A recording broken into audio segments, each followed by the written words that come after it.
Tiny gang. So today is about unfair treatment, oppression, and racism, right? So I want to talk to y'all basically about my racist manager Debbie that I had to deal with back in 2022 at a nursing home, right? So at this time, I'm working at a nursing home and I'm getting paid like 16 bucks an hour. It's a decent little gig for me to be like, what, 17 years old. So I'm like, all right, cool. Now they onboarded me and stuff, and I'm thinking everything was cool basically because my manager is a black man named Khalid. His name's Khalid, right? So I'm like, all right, cool. So it was cool and stuff like that, bro. He showed me around and everything. He showed me the residence stuff. My primary role was a dietary aide. So basically, I'm basically just like a lunch lady, bro, for old people, bro. I basically just make their food and put it in front of them and they eat it. I'm basically just a server, basically. That's all I do. Real simple job. But then after they're done eating, I clean up for them and I wash the dishes and clean up the area and then I leave. And I usually do that for lunch and dinner, or I do it for breakfast and lunch, right? Simple. So while my black manager is showing me around and stuff, this white lady approaches me. Mind you, this lady has never met me a day in her life. A day in her life, bro. I just met this lady when she walked up to me. I never met her a day in my life. So I'm sitting over there and he's basically like talking to me about the residence and the job and stuff like that. He's basically giving me kind of like a talk through of how to do the job, like what to do and stuff like that. After he brings the food up and shows me like, okay, you make that place like this and then you, everything's cool. Debbie comes up to me, big ass whites, broke ass lady comes up to me and says, she has tenders, right? Because certain people can't eat what was on the menu, so she has tenders. The tenders are wrapped up in tinfoil. Now you know that tinfoil cannot be put in a microwave because it'll blow the microwave up. Everybody knows that. You can't put foil in a microwave. Common sense. She comes up to me with it in the foil, and she sets it in front of me, and she's like, "You do know not to put these tenders in the microwave, right?" Like she was talking to me like I was a retard, like I was a little boy. I'm like, what? I'm like, I looked at her like she done lost her mind. I'm like, what? I'm like, obviously. And then like you could tell that she said in a disrespectful way because my managers looked at her and then looked at me like, you know what I'm saying? Like, but they know. But then I was like, yeah. I said, yeah. And then she like, okay. And then she left. And then my managers basically was like, all right, that's Debbie and stuff like that, bro. You know what I'm saying? Just ignore her. Woo woo. So I'm like, all right. Now at the time, gang, I'm fighting the case. So I typically did not want any more problems.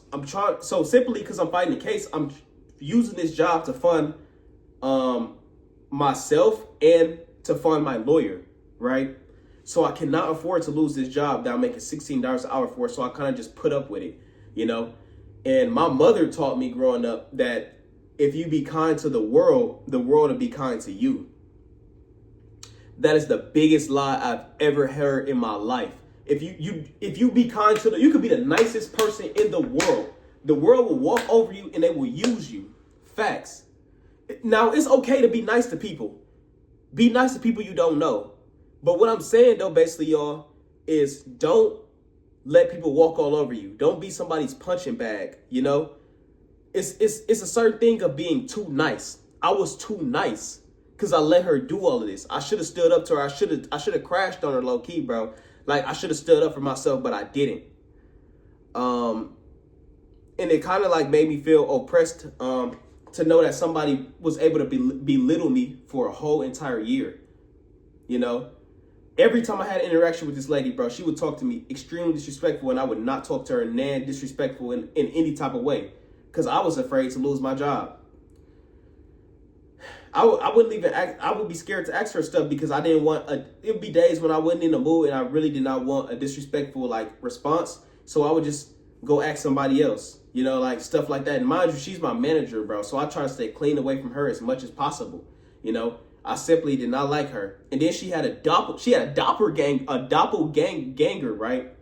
She had a twin. Not a twin, but like it was another like lady that looked just like her, and she didn't like me neither. And they were both like friends, and they were both racist. They did not like me, bro. And I did nothing. I just came there and did my job and left. She simply did not like me from the start, gang, for nothing. And then my other black coworkers have come up to me telling me and stuff, because everybody messed with me except for them two. They would come up to me, even the residents that were also white, they would come up to me and tell me like, oh, Debbie was talking stuff about you in the break room, talking about your hair. I had dreads at the time. She was saying like, oh, this and that about you, and just basically saying a whole bunch of stuff about you. Mind you, I don't never talk about this lady. I don't even know her for it to be in the break room gossiping and saying this type of stuff about me, you know? Because I never speak about her. I never do nothing to her. She just didn't like me, bro. And then she would refer to our people, like me and you, people that look like me and you, as those people, you know? When she was on the phone with her son, she was telling him like, because he hangs around black people, which is pretty cool in my opinion. Black people are very cool. She told him, she was like, I guess he got into some trouble with some black kids or something. She was telling him basically like, look, what did I tell you about hanging around those people? You shouldn't be hanging around those people. Now, Wisconsin is very racist. I would say the North is more racist than the South. The reason I say that is because the North has secretive racism. Like in the South, you can walk up to a white dude and he'll be cool with you. Like he'll talk to you, chop it up. I don't witness stuff like this in Georgia, Alabama, all throughout the South. You go to the North, right? You can't even talk to those people. They will not talk to you, bro. Like in Germantown, Wisconsin, Menominee Falls, bro, they will not talk to you, bro. Like I had times where I try to speak to somebody of a different ethnicity, right? White people. And they would just straight plain ignore me or act like I wasn't there, you know? They would do stuff like that, basically just disregard me as a person, you know? Like I wasn't even there, like, you know? They do stuff like that in the North, bro. They do that in Wisconsin. They do secretive racism. Other than the South, I respect a person that lets me know where they stand in times of controversy, right? I respect a man that says, I don't like black people, get away from me. That's cool. But don't sit here and act like you mess with us. Don't sit here and sneak diss about people, bro. You know what I'm saying? About certain group of people. I ain't do nothing just because I look a certain type of way. Like, I can't control that I was born a little darker than y'all. Like, it's kind of stupid if you think about it. Like, you really hate me because I'm a darker shade than you. Like, it's kind of funny. But, yeah, basically, though, I allowed the lady to walk all over me and say certain stuff to me and basically belittle me as a man. At the time, I was young, and I basically I didn't know any better to get treated like that. And I say this, bro. I'm glad I made the decision to not crash on her and say certain stuff.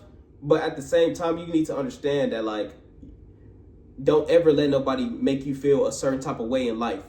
Don't ever let nobody walk all over you and say certain stuff to you, bro, and refer to you as those people and say all this. And the thing about me, too, is another thing, is that my managers knew that she was being racist and that she was treating me like a certain type of way because people would report her for saying certain stuff to me, right? But the thing about it is when they would ask me about it and they would pull me in the office and speak to me, two of my managers and stuff, and tell me like, hey, all you got to do is write this report and we'll get her in trouble. We'll get her fired because we know basically that she's been saying this about you and this about you and that about you, right? Me being a good person that I was at a young age, because my mother taught me to think a certain type of way, to think if I was nice to the world would be nice to me. So I decided, I'm like, I'm not going to say anything about it. I'm not going to get her in trouble because she probably does need this job. I'm thinking about, and I'm like, she has a kid. So I'm like, she probably does need this job. And I'm going to beat this case and join the service, which I did. So I'm like, I don't need this job. She needs it more than I do. So therefore, I'm just going to just not report it and just wait till all the stuff get clear with my recruiter, then I'm going to bounce and I'm going to quit, and then she can have this job, basically. That's what I did, which was in a way a decent way of going about it. It was the way that God would want me to go about it. I would think so. But at the same time, though, think about the respect for myself that I lost as a man, letting somebody treat me like that. I still think about that to this day. Like, damn, I really let somebody treat me like that for a whole year. I really let somebody racially profile me for a whole year. So when y'all see these stories of me doing shiesty backdoor stuff to people and stuff like that, yeah, I made mistakes, but y'all gotta see the stuff that I went through to make me feel that way. People go through certain stuff. People go through certain stuff and feel a certain type of way about stuff because of what they went through.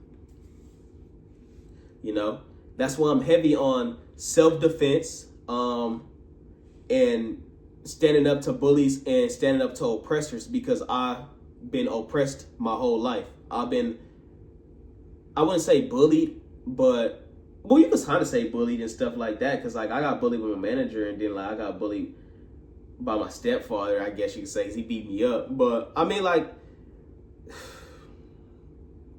I don't know, bro. But that anyway, that's really besides the point, though. But I'm heavy on rebellious stuff when it comes to people doing the wrong thing.